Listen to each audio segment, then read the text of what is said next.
بسم اللہ الرحمن الرحیم۔ رجب المرجب کے روزے کا ثواب۔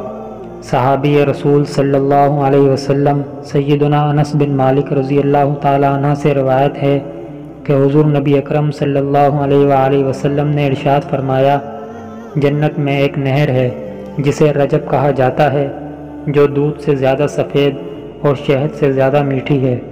جو کوئی رجب کا روزہ رکھے تو اللہ تعالیٰ اسے اس نہر سے سیراب کرے گا۔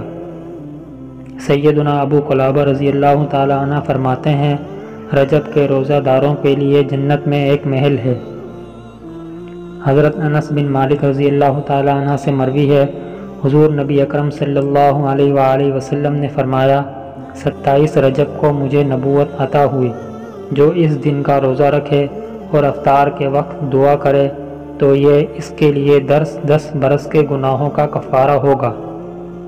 حضرت سلمان فارسی رضی اللہ تعالیٰ عنہ سے مروی ہے کہ حضور نبی اکرم صلی اللہ علیہ وآلہ وسلم نے فرمایا، رجب میں ایک دن اور ایک رات ہے، جو اس دن روزہ رکھے اور رات کو قیام کرے تو گویا اس نے 100 سال کے روزے رکھے۔